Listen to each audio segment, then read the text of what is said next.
It's an alien landscape where magnetic tornadoes twist upward tens of thousands of miles. Mysterious dark spots, large enough to engulf the Earth, ebb and flow. And violent eruptions shoot tons of charged particles into space at speeds of over 2 million miles per hour. This is not some strange world on the other side of the galaxy. This is our sun. And now, new technologies are allowing us to see it like never before. Satellites are giving investigators new insights into centuries-old mysteries. Wow, did you see that? Boom! There goes a flare. That is really a quantum leap in solar physics. A continuous eye on the sun. How does our sun work? Where does its power come from? And how can its inner workings impact us some 93 million miles away? Finding answers has a new urgency. Before the expert by about 16. And the bigger hit. The bigger hit. Our sun has a dark side. It's violent storms capable of taking down the electrical grids that power our daily lives. Repair could take weeks, months, and even in a worst-case scenario, up to 10 years for a full recovery. If you can imagine a world without electricity, you're really going back in time. Now, join scientists on a quest to understand the secrets of the sun. Dive deep into its core and ride out its spectacular storms. Right now, on this Nova National Geographic special.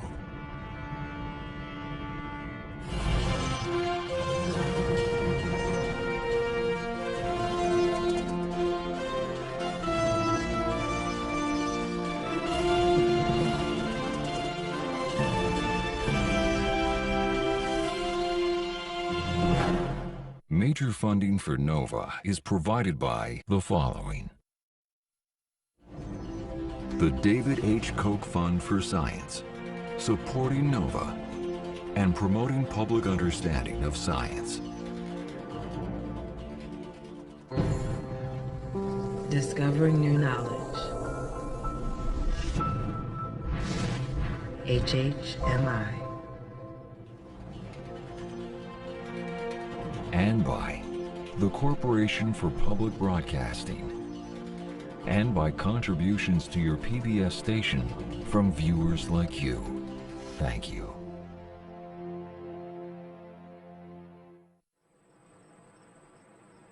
Dawn, February 15th, 2011, Boulder, Colorado.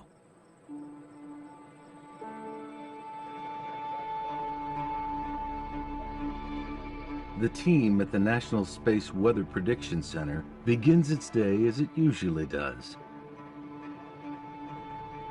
carefully watching the surface of the sun. Okay, a 10 centimeter came in today. Although 93 million miles away, forces here can impact Earth in surprising and destructive ways. For the smaller, The M6. for the M6, you see this. The very first one is the M6. Today, after years of relative calm, a satellite detects something. A dramatic explosion on the sun's surface.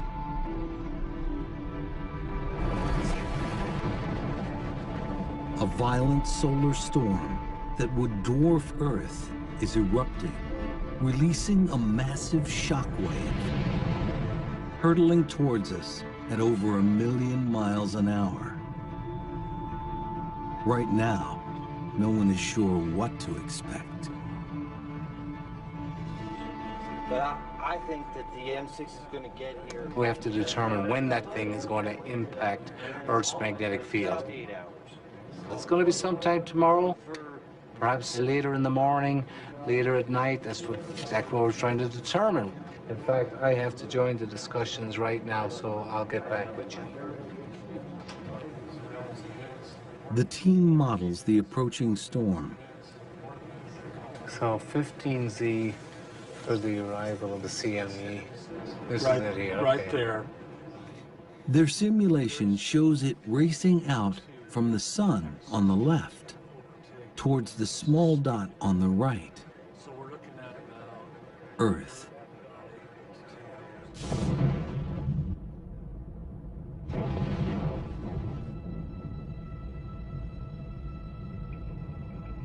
The solar storm carries a 1-2 punch. First is a solar flare,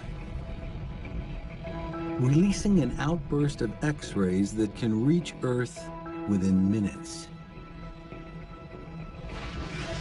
The second, more ominous threat arrives a few days later, a phenomenon called a coronal mass ejection, or CME. It's a wave of billions of tons of electrically charged particles, seen here in this repeating image as it ripples away from the eye of the storm. Together, they could hit like a cosmic tsunami.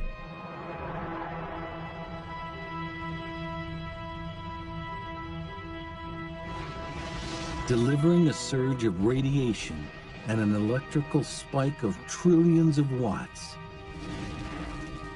potentially crashing the power grid. Sound far-fetched? In March 1989, in Quebec, Canada, that's exactly what happens. One by one, power stations crash, disabled by the overwhelming power surge caused by a CME wave. In less than 2 minutes, 6 million people are left without power.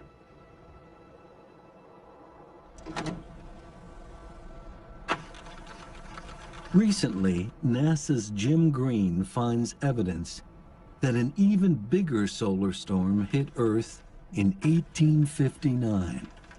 And what we found was the granddaddy of geomagnetic storms, and that was just 150 years ago. If we had a geomagnetic storm of that intensity today, the National Academy suggested that the impact on critical infrastructure could be catastrophic. And the big concern is the electric power grid. The massive electrical surge from a CME wave could overload power lines and melt transformers, blacking out entire cities. Repair could take weeks, months, and even in a worst-case scenario, the National Academy suggested up to 10 years for a full recovery. If that occurred, if you can imagine a world without electricity, you're really going back in time. It's not just the power grid that's at risk. More and more, we rely on technology that could be affected by the sun. Global positioning satellites, long-distance communications, airplane tracking, astronauts in space. Roger, how does it look? So there's an urgency in understanding what it is that the sun is doing, what's it going to do next, and how can we prepare for that and respond to it. Worried or not worried? Well, I would be just a little bit worried, given concern right now. We'll be watching and monitoring it very closely here in the coming days.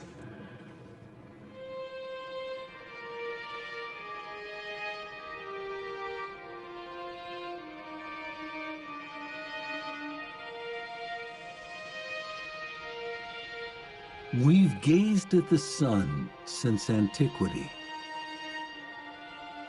We've worshipped it and built entire cultures around its power.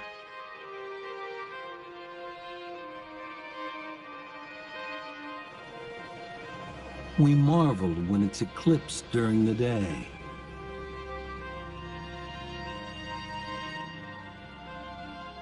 And when its power lights up the night sky with dancing curtains of light, the aurora.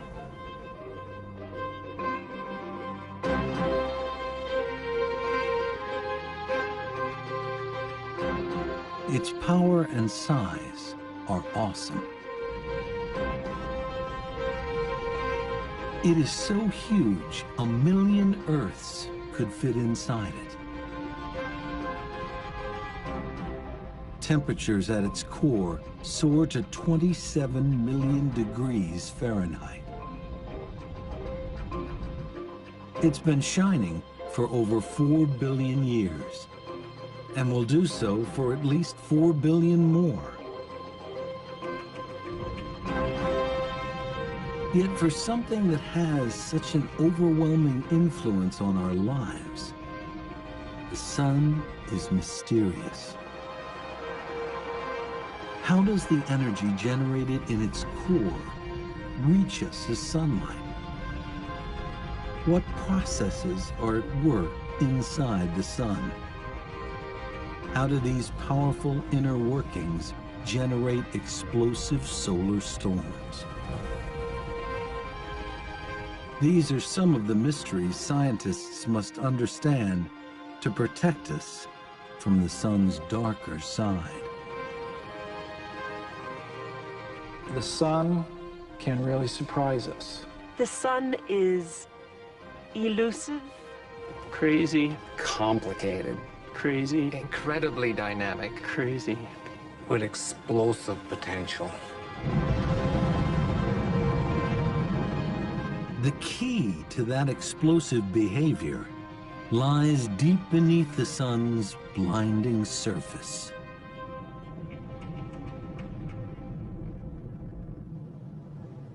Until recently, seeing inside the sun was impossible. Understanding its internal processes, a pipe dream. But an accidental discovery changes everything. Until the 1960s, much of solar physics relied on things that were like solar dermatology. It was things that were right at the surface or just skin deep.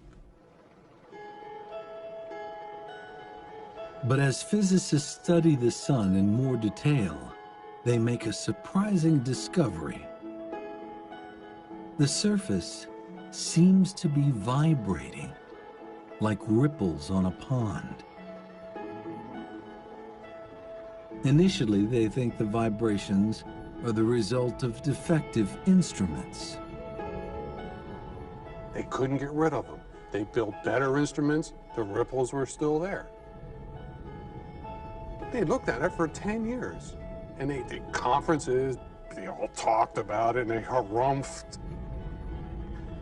But what it turned out to be was just sound waves. It is an astonishing revelation. No one expects that the sun can generate sound waves. It leads scientists to see the sun in a completely new way. Our sun vibrates like a giant pipe organ. But instead of air producing the notes, churning gases deep inside send sound waves rippling through its interior.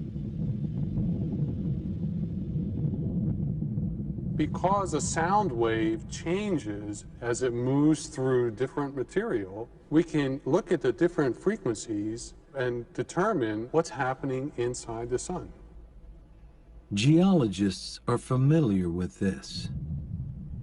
By studying sound waves passing through the Earth's crust, they can see the layers below our feet. A technique called seismology. Similarly, Sound waves moving through the sun's interior reveal how it's made up. I can use this organ to illustrate how sound waves work inside the sun. For example, if I hit this low note, it comes from one of these big pipes, big deep sound. And on the sun, that corresponds to a wave that goes very deep into the sun and brings back the information from deep down in the sun. If I turn to a high note, it comes from a much shorter pipe, and on the sun, that's telling us information about very close to the surface of the sun, not very deep at all into the sun.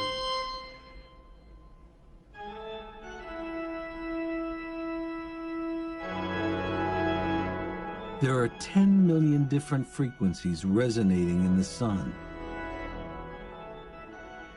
Deciphering them leads to a seismic shift in understanding its structure, creating a new science, helioseismology.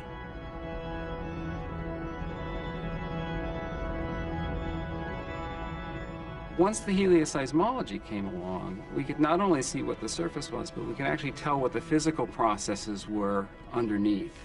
So by looking inside, we can actually see what the sun is doing. It is a powerful tool to see beneath the sun's surface.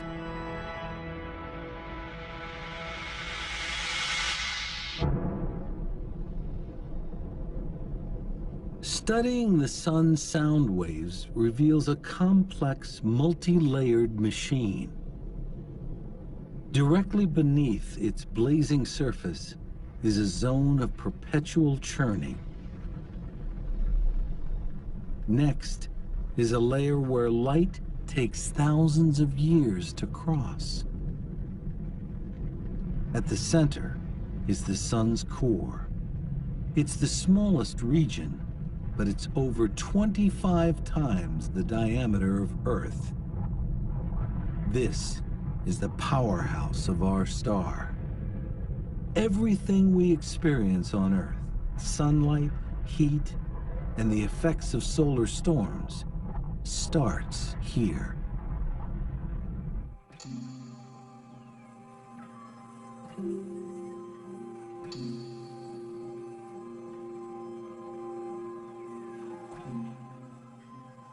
So what's it like here? What's the core made of? Well, the sun's a crazy place, right? It's far too hot to be a solid. We know that. Right? Heat it up, it's far too hot to be a liquid. And so you think, well, it's a gas, right? Well, not really. It is this gaseous soup of charged particles that we call plasma. You're more familiar with this soup than you might think.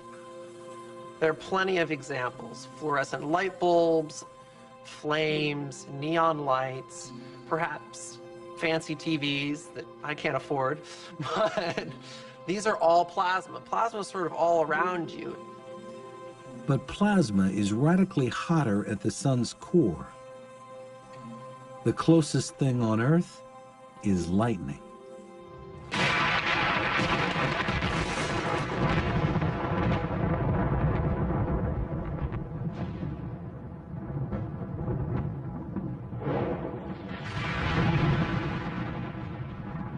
During thunderstorms, electric charges build up, creating lightning bolts that reach tens of thousands of degrees. It's pretty hot, but it's nowhere near as hot as in the core of the sun. So if you're to travel into the core of the sun, the plasma would be 15 million degrees. As the sun formed, hydrogen gas at its heart was crushed under the weight of the material above.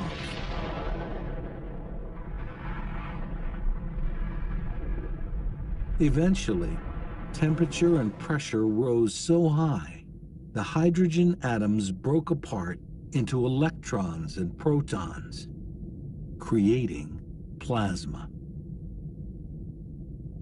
And it's under these extreme conditions that something really, really cool happens. Nuclear fusion.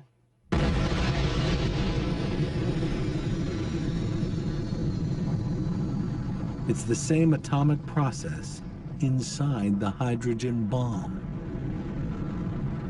Under tremendous pressure, protons in the plasma fuse together, releasing photons, minuscule packets of heat and light. An unimaginable number of photons are made every second, generating the sun's incredible power, some of which reaches us as sunlight.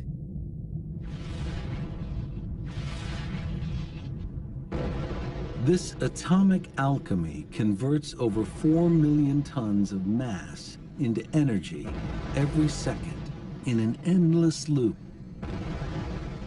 That much mass into energy is the equivalent of 10 billion hydrogen bombs being created every second. The sun does this day in, day out. It's been doing it for 4 billion years, and it's going to continue to do so long after I'm gone.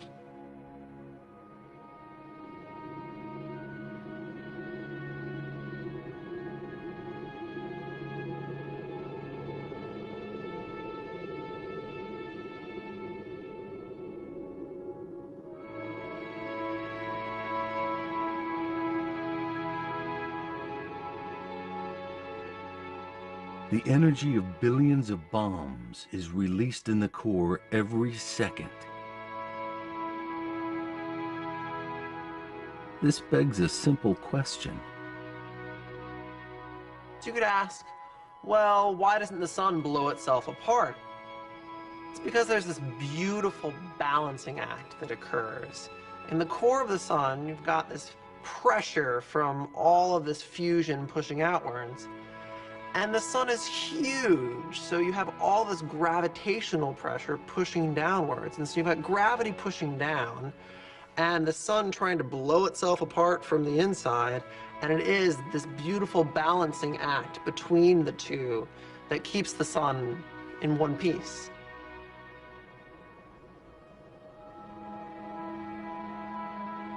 This light, born at the core, reaches us after a remarkable journey.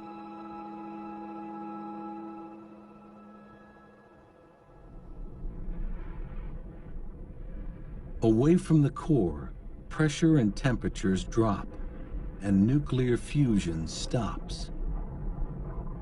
Now, each photon begins a tedious journey through the sun's thickest layer of plasma, a region called the radiative zone. Although squeezed less than at the sun's center, the plasma is still very dense, and photons struggle to move through it. Each packet of energy is continuously absorbed, then spit out by the plasma particles. In that particular part, there's no energy being generated, but the energy is transmitted by the radiation. So that's why we call it the radiative zone, not too surprisingly. The photons slowly bounce through the plasma here, ricocheting in a zigzag path called the random walk. So imagine that you're in a crowded room and you're trying to make your way through, and you greet other people. And each person you greet, you have to say hello to, and then you move off in another direction. So it takes you a long time to get from one place in the room to another because you're just kind of meandering your way around the room. So the same way the photons in the inside of the sun, they don't have a preferred direction. All they want to do is they want to be moving, and they want to be greeting other particles. Though moving at the speed of light, 186,000 miles a second, it takes photons over 100,000 years to cross the zone. Eventually, the photons reach a boundary where pressures drop again. The plasma thins, and moving through it gets easier. The photons still pack a lot of energy. Now, they leak out into the convection zone, heating it from below. The thinner plasma in this zone makes the photons move in a different way. So instead of bouncing, all of a sudden there's an ordered motion. So it's as if all of a sudden someone said, lunch, and all the particles decided, oh, we all have to go this direction. You still have to wait in line to get out, so it takes a month to get from the bottom of the convection zone to the surface, but it's a relatively short period. During this short period, heat from the photons sends plasma here into perpetual motion, a maelstrom of churning 125,000 miles thick. Think of it like a massive lava lamp.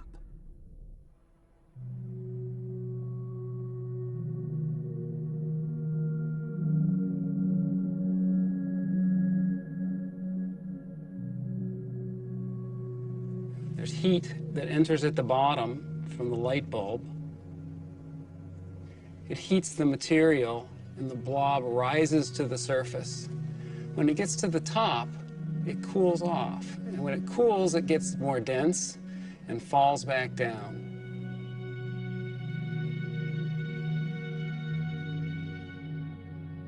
This is a good analogy for what's happening inside the sun. We have the core of the sun heating the material at the bottom of the convection zone. The material expands and it carries the energy upward until it gets to the surface.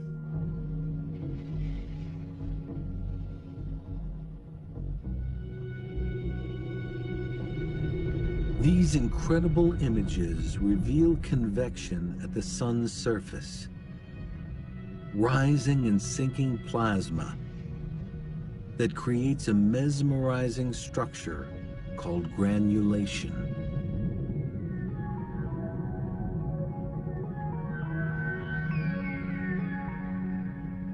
The granulation cells are about the size of the state of Texas. They only last for about 12 minutes, so there's an incredible amount of energy. It's a very dynamic, very chaotic place. And all of the activity is going on the surface of the sun where we can see it. Photons produced at the core finally reach the surface. They emerge as a weakened form of solar energy. This weakened energy reaches Earth in 8 minutes. We know it as sunlight. So 100,000 years, about a month, and then 8 minutes. Once you get to the surface of the sun, it just takes 8 minutes to get to where you can see it. Unimpeded, the trip from the core to the surface would take the photons a matter of seconds. In reality, the sunlight that shines on us today may have been created during the last ice age.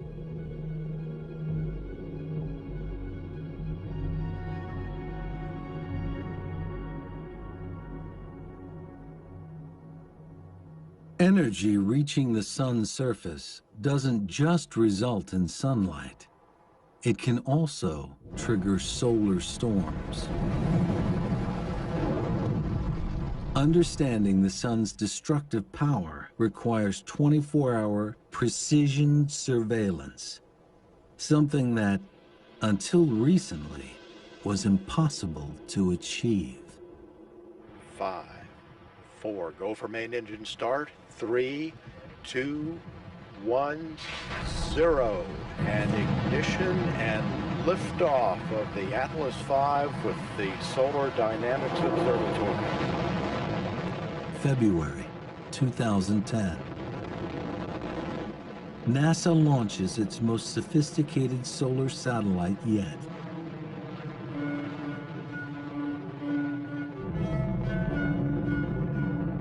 the Solar Dynamics Observatory, or SDO for short.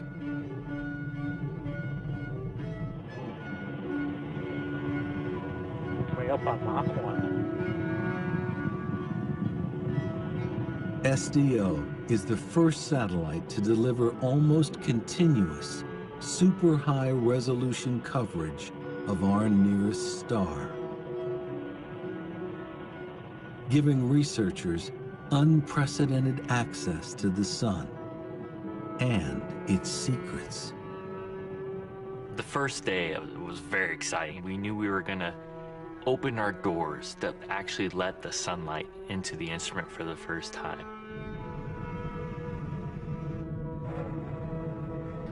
We started looking at the first pictures, and it was almost in focus. And as soon as we focused it, it was just beautiful.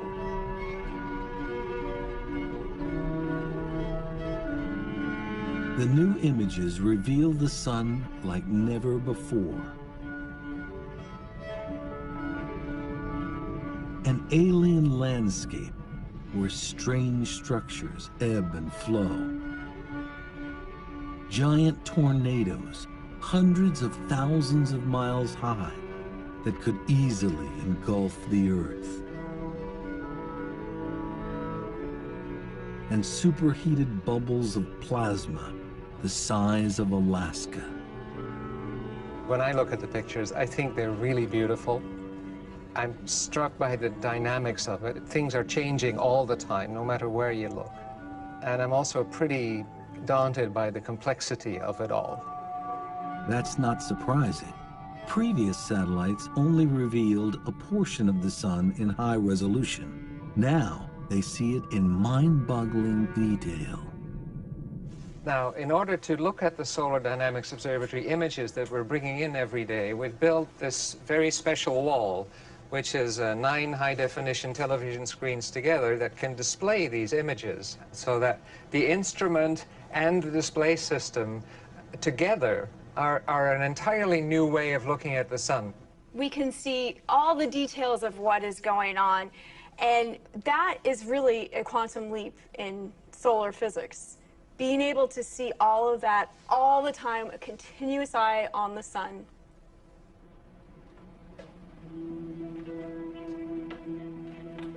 One of the most important aspects of SDO is its ability to see sunlight across a range of wavelengths, the equivalent of looking at things glowing at different temperatures.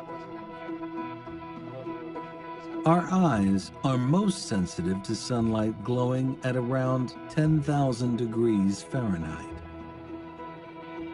At this temperature, the sun's surface looks almost featureless. But at hotter wavelengths, normally invisible, a far more dynamic picture emerges.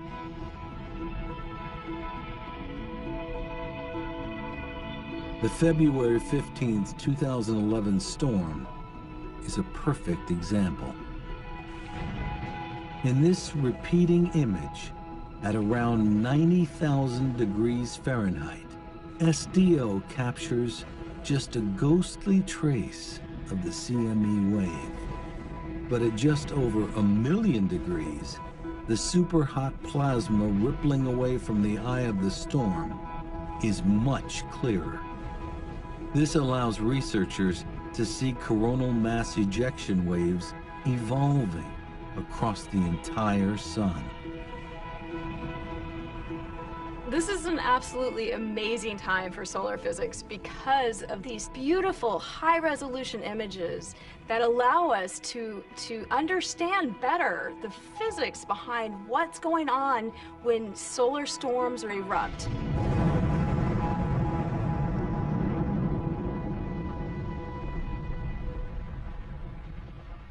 That one last bit, look at this one here. Back at the National Space Weather Prediction Center, That's the M1 here. Bill Murtaugh tracks the storm's CME wave. It carries 1 billion tons of plasma and is now only about 20 hours from Earth.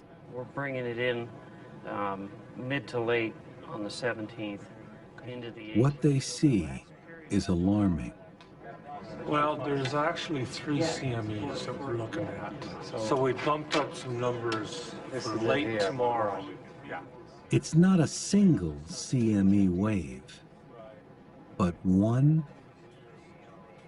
2, 3 of them.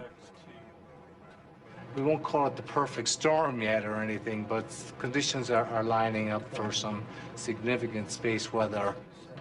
Their models show trajectory and speed, but the big unknown for Murtaugh is how powerful the waves will be when they hit.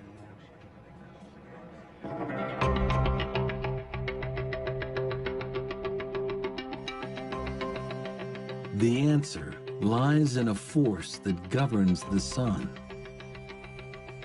magnetism. We're all familiar with magnets. They produce an invisible force that pushes and pulls on charged particles. In fact, Earth has a magnetic field that protects us against threats from the sun.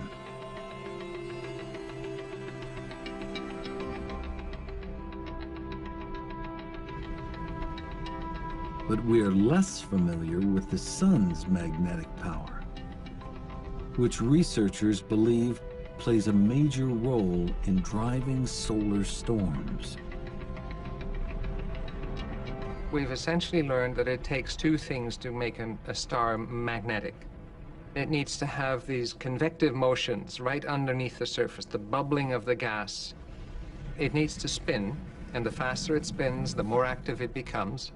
And wherever those 2 things, the bubbling and the spinning, can interact, that's where we see the strongest magnetic activity in stars. Astronomers know that the surface of the sun spins in a strange way. Travel from the poles of the sun towards its equator, and you'd notice it turns faster. Analyzing sound waves inside the sun reveals that the plasma layers beneath the surface also spin at different speeds. That's because they act like fluid, which gets denser towards the core. The interior of the sun is a place of spectacular turmoil. Turmoil that's the key to the sun's magnetism. The motions there, the convection, the differential rotation, the motion from equator to pole, are driving a new force. They're driving a magnetic field. There's a dynamo at work here. A dynamo that's generating a force that we actually experience here on the Earth. It works like a giant wind turbine, churning plasma in the convection zone stirs up powerful electrical currents, which generate a huge magnetic field. Have upflows here and downflows coming down this way, right? The holy grail for scientists is understanding exactly how this dynamo generates solar storms. The clue lies deep within the convection zone.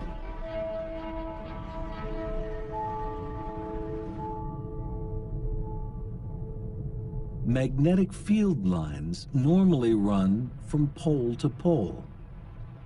But with all the turmoil in the convection zone, that pattern can't last. Rotating layers stretch them horizontally. Convection twists and braids them. Under immense strain, they begin to kink upwards towards the surface. Imagine this spring is a magnetic field line. The magnetic field inside the sun is amplified, is strengthened by the rotating motions and the shearing motions and the churning motions inside the sun. it wants to expand upwards, and it does, until it pokes out through the surface of the sun. Tracking invisible field lines is normally impossible. But plasma plays a critical role. Even though the magnetic field lines themselves are invisible, the plasma, which is heated and hot, can light up along these paths. In maybe the same way, you could think of a highway, and at night you wouldn't see the highway at all, but with the cars with their headlights on, you'd see the path of the highway. Watching field lines is critical to understanding solar storms.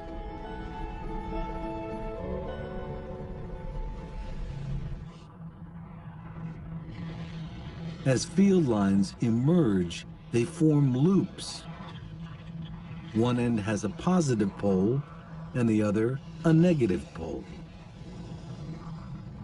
Churning plasma beneath the surface twists these loops, pumping them with energy. If twisted enough, positive and negative parts of the loops cross. When they do, they short circuit with a tremendous explosion. The energy released heats the plasma to millions of degrees, resulting in a spectacular solar flare.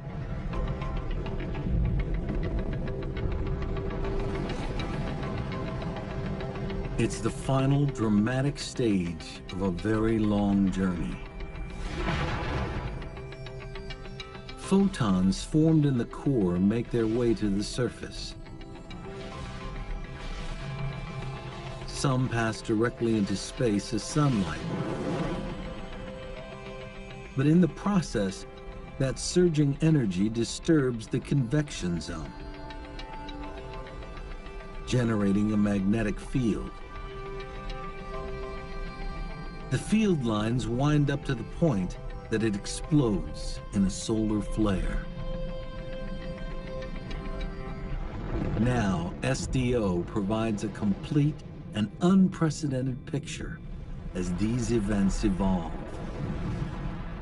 This is beautiful because the hot gas outlines the magnetic field lines that we would otherwise not be able to see. And here you can see even a twisting structure as some of the mass drains back down to the surface, and a lot of it escapes in the eruption.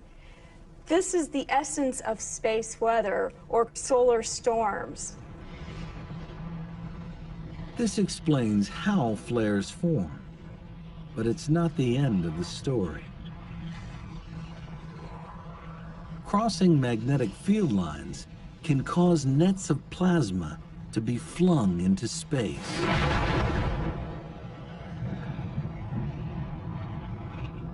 This is a coronal mass ejection, a CME wave.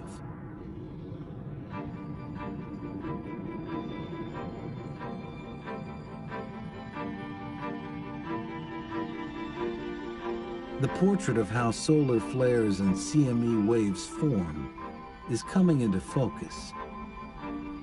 But a key question remains. CME waves can travel 93 million miles to Earth in a matter of hours. So what gives them such explosive energy?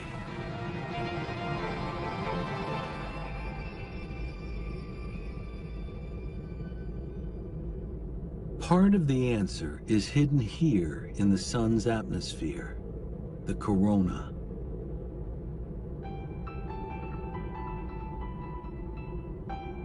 It's made of superhot plasma that blisters at over 3 million degrees Fahrenheit. 300 times hotter than the sun's surface.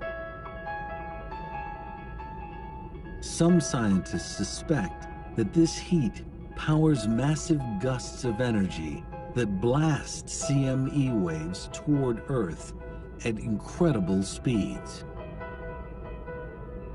But why the corona is so hot is an enduring mystery. Understanding it's essential if we want to get to the bottom of how the sun drives space weather and the impact of the sun on the Earth. The fact that the corona is so much hotter than the surface flies in the face of physics. The sun's corona is a very odd place. Take this fire, for example. As I put my hands close, sure, it's warm, but as I pull them away, it gets cold. That's not the case on the sun at all. As you go in close, it's definitely warm, but as I pull away, actually it's warmer still.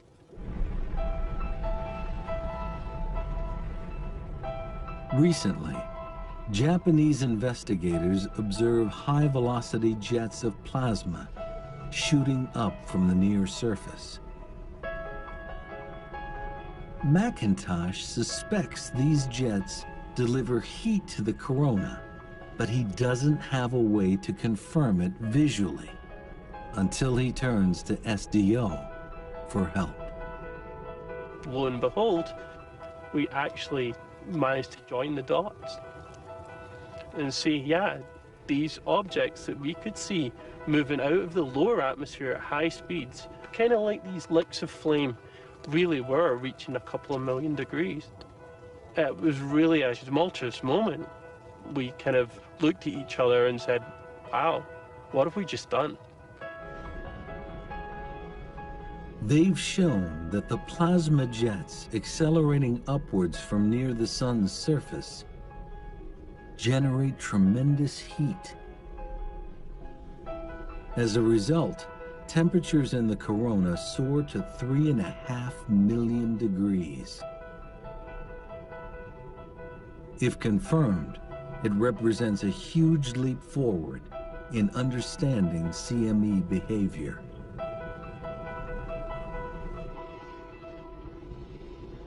The immense heat of the corona acts like a wind in a raging gale.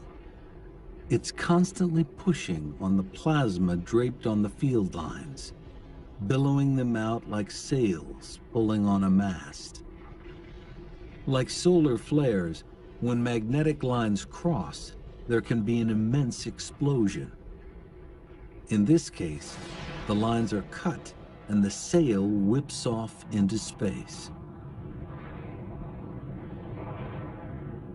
Loaded with 1 billion tons of highly charged plasma, the CME wave can wreak havoc on electricity-dependent Earth.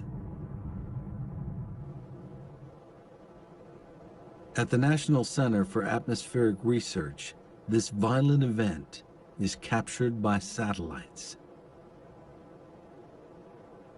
Now, to see the CME, we need to create a little artificial eclipse.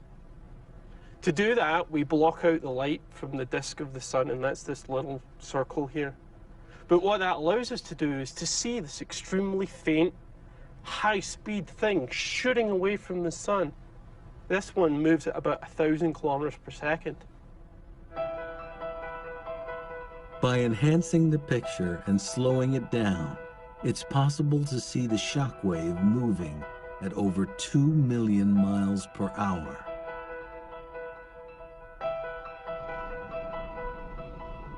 Though we have a better understanding of what causes solar storms and how they reach us, there is still a final pressing problem. Trying to predict when solar storms are going to occur on the sun really requires a lot of detective work. Basically, we're looking for clues in observations to tell us when potential storms might occur. The best clue comes from these. Sunspots. Dark patches which can linger on the sun's surface for weeks at a time. A sunspot is a massive region, several times the size of the Earth, which appears on the sun as a dark spot. It's dark because it's relatively cool compared to its surroundings. And it's cool because the magnetic fields are so strong that they're suppressing the flow of heat from below. The strong magnetic fields which create sunspots are the breeding ground for solar storms. The challenge is trying to decipher a pattern for when and how many will appear. As we watch sunspots over a period of many years, we see something very interesting. The number of sunspots at any given time will wax and wane over a period of about 11 years. And since we now know that sunspots are associated with strong magnetic fields, this tells us that the sun's magnetic fields are likewise going through a cycle. The constant churning and twisting inside the sun creates a powerful dynamo, the biggest electrical generator in the solar system. The magnetic field lines it produces get so wound up that roughly every 11 years, the magnetic poles of the sun reverse. After that, calmer magnetic activity prevails and fewer sunspots form, a period called solar minimum. But because of the sun's turbulent nature, the field gradually winds up again. As it does, magnetic outbursts are far more common, a period called solar maximum. The solar cycle actually determines the personality of the sun. During solar maximum, it can get very angry and it can throw off solar storms that are sometimes directed at the Earth. And during solar minimum, it becomes much more subdued. There aren't as many sunspots, there aren't as many solar storms occurring. The activity cycle basically determines how the sun is going to act. Prior to the solar storm of February 15th, 2011, things were pretty quiet on the sun. But that outburst marks an ominous turning point. The sun's magnetic activity is winding up again as it heads towards solar max. Just a few days ago, Bill Murtaugh and the team at the Space Weather Prediction Center witnessed the turn. Of the X2 and the M6, if it comes in with any geoeffectiveness, between 12 and 1800. So that's what we're seeing. It's now time to let the world know what it might expect. Nothing higher than In the next couple of minutes here, we're going to have to make a decision and make the prediction that this coronal mass ejection is going to arrive at whatever time tomorrow, and the geomagnetic storm will ensue, of course, once it arrives. With the event we had... Murtaugh knows that the severity of the storm depends mainly on two things: how strong the CME's magnetic field is, and at what angle it hits Earth's own magnetic field. CME waves approach Earth like a slowly rotating shield. One end is positively charged, the other negative. With magnetism, opposites attract, and light poles repel. If the wave's positive pole lines up with the Earth's positive pole, most of the power of the storm will be repulsed. But if opposite poles line up, the plasma the waves are carrying will hit with full force. Did you say it came in at 115? 114. Murtaugh makes his final assessment only hours before impact. It could be larger, more complicated, typically, than just your single coronal mass ejection. I think we nailed the forecast. Okay. I'd like to think so. According to the observations, the CME wave will be repelled. We don't expect it to be too strong. We'll see moderate storming levels, which is good enough to produce some aurora borealis down in the United States, down along the Canadian border, northern tier states, and it will cause some minor problems to the power grid and whatnot. Space weather for the next 24 hours is expected to be minor. Radio blackouts reaching the R1 level are expected. This time, we dodged a bullet.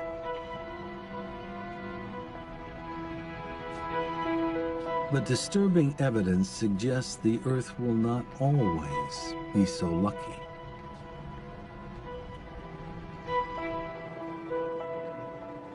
It's a cautionary tale. NASA's Jim Green discovered it while researching a book on the American Civil War at the Library of Congress. Green found news accounts from 1859, which caught his eye. I would run across articles about aurora, fabulous aurora, and this really piqued my interest because it's in my field. It seemed as though the armies of heaven were engaged in terrific, though noiseless, conflict. This terrific aspect soon subsided into a more beautiful and brilliant appearance, a few of which I can only refer to. The reports tell of auroras so bright, miners in Colorado wake up and go to work thinking it is dawn. Other accounts tell of a more harmful impact on the lone electrical system of the day, the telegraph. One, for instance, because of the induced current on their system, overheated the battery and started a fire, nearly burnt down the telegraph office. Another operator was burnt so badly he ended up into the hospital. Green uncovers numerous reports of auroras seen not only across the United States, but around the world. The evidence is clear. Earth was struck by a superstorm in 1859, the result of two massive CME waves. Those two storms were not only enormous, but they happened one right after the other. No one alive has seen anything like it. On the day before the waves hit, a British astronomer observes a giant sunspot group light up with two massive flares.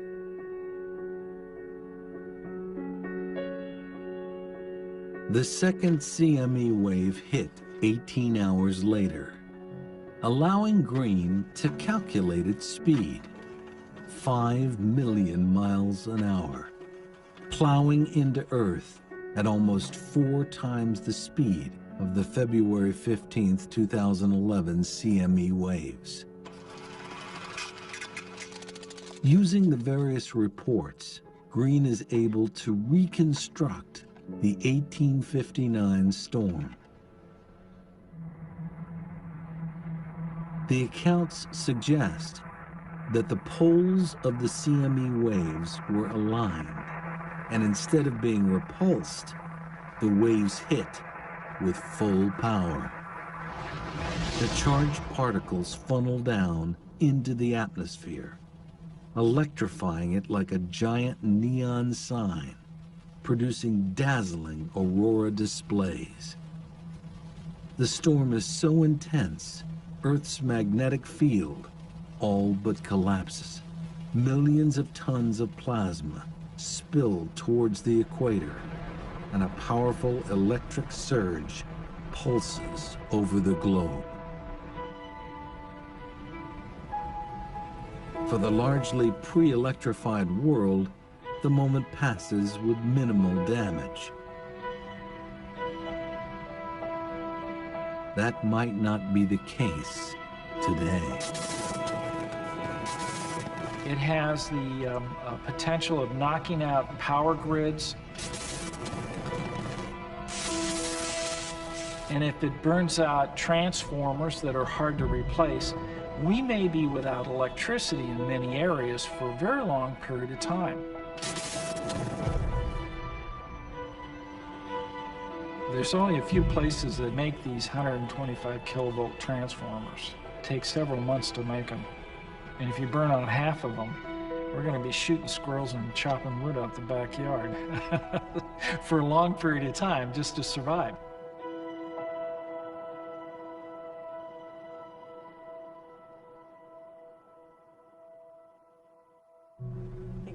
Everything grows, Building up. but the 3Ds really... Today's solar scientists believe it's not if, but when the next big one will strike. With the next solar maximum due in 2013, it begs an all-important question. Can we predict when the next solar storm will hit? No. Maybe. No. Maybe. No. Maybe. And the reason why is we've learned so much about the sun. We're getting better at it, but we have a long way to go. And the more we look at some of these historic events, the more we get a deeper appreciation for what we need to know.